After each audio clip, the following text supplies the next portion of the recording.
This morning on BRN, will 2025 finally mark the inclusion of collective investment trusts in 403B plans? And joining me now to discuss this, Tim Rouse is with the Spark Institute, Chris Gaston is with the law firm Davis and Harmon, and Jason Levy is with the Great Gray Trust Company. Gentlemen, thanks for joining us on the program this morning. Oh, thanks for having us, Jeff. Good to be with you. Thank you.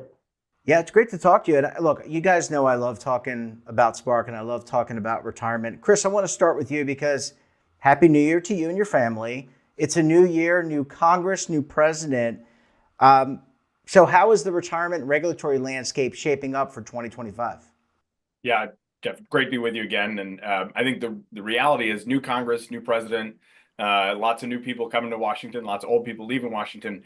But bipartisanship is going to always be important, as it's always been for retirement savings issues. If you want to achieve, big retirement savings outcomes, done it in a bipartisan way over the last 30 years. So, I think that's going to be the key for us going forward. And, a lot of the work we've done, Spark members have been involved in, is bipartisan. So, while the majorities are changing, maybe some folks are packing boxes and unpacking boxes, kind of retirement savings remains a bipartisan issue. And I think we're really proud about that. There's still some work to be done on some of our unfinished work. And I think we'll talk more about that this morning. Yeah, and I agree with you. It is probably the last bastion of partisanship is the retirement issue. Chris, before I move on, though, what's the likelihood? There's a lot going on with the Congress this year and the new president. What's the likelihood that important retirement legislation will be passed this year? Because we're going to talk about some of that this morning. Yeah, I mean, I think, I bifurcate that. There's kind of the kind of work we've done over the many years. For example, Secure 2.0, and before that, Pension Protection Act. That really is going to be bipartisan, and I think needs years of development. So I'm not suspecting or expecting that the next kind of secure package, whether I call it Secure 33 and a third, that's going to be enacted in 2025 or 2026. There's still work to be done to put that package together. Our champions on the Hill on retirement savings have to kind of continue to re-engage on these issues. But, there are some things left undone from Secure 2.0, like expanding 403B plan investment options, which, might have a path outside of that broader bipartisan retirement savings effort, because it's just a broad bipartisan banking securities effort now. That certainly. Tim, let me go to you. And again, great to see you as always. And, new president, new year, 2025. Are Spark members excited for what this could mean for retirement issues? Sure, Jeff. I mean, we as Chris said it best, I mean, we continue to need to implement Secure 2.0. We're certainly looking as an organization to maintain DC plan and incentives. And like Chris said, we want to finish the job for the 403B plans. Part of Secure 2.0 gave us a piece of that. And now what we need to do is really get the second piece of it to finish the job. And I think you're referring to when it comes to 403B is in terms of collective and investment trust. Is this something that's important to Spark members? And if so, why? Well, yes, it is. It is related to the collective investment trust.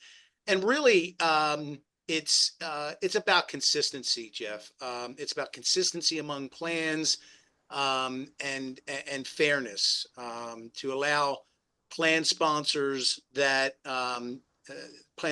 whether they are a corporate, a government, or a nonprofit, to have the tools within their toolbox to offer their individual participants the best plans possible. Yeah, it certainly makes a lot of sense. Jason, welcome to the program. It's so great to meet you. And I want to maybe, you're the collective, I'm going to call you the collective investment trust guru on the show. I know I'm certainly not. Maybe the others are. But in basic terms, what are CITs? What are collective investment trusts? Well, first of all, it's great to meet you as well. So happy to be on this program. Collective investment trusts, or SITs, are a pooled investment vehicle.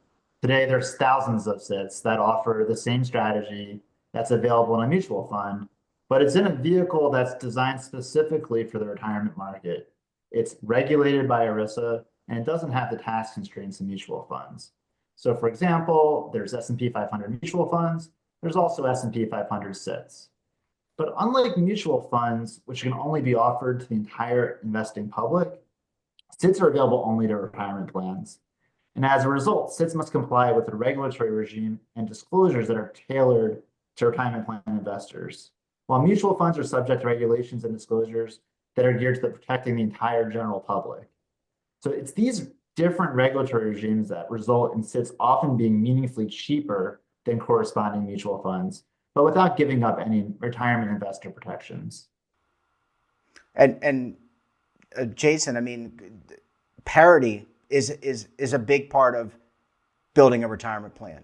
Being able to offer, if you have multiple plan types, you want to be able to offer the same types of investments. For an example, if you offer a 401k and a 403b, it makes sense to offer the same types of investment vehicles across both plans.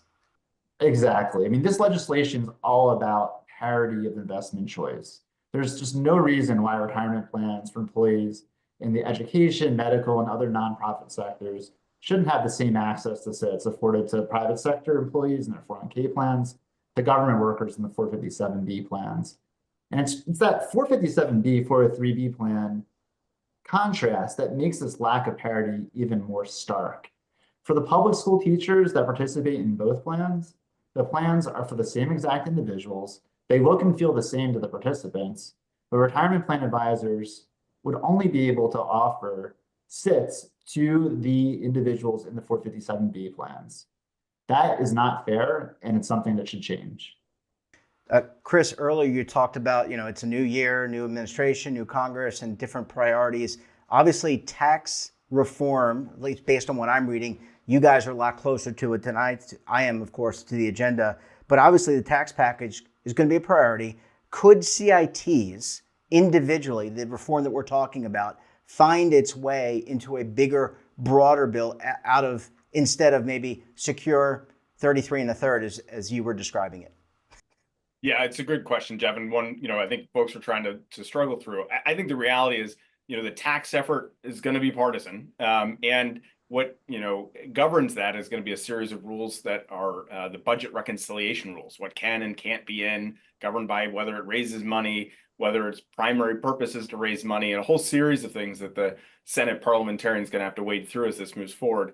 I think it's really unlikely that 403B investment expansion for CITs and unregistered separate accounts is included in that. It's just not really a revenue component, and not at the priority level of some of the other things they need to do, like ensuring taxes don't go up for millions of Americans. But I think there'll be parallel efforts actually out of the Senate Banking and House Financial Services Committee to work on financial reforms. And that is probably the most likely path for the 403B investment expansion. And I think they're good news. Both House Banking and House Financial Services and Senate Banking Committee have bipartisan support for this provision.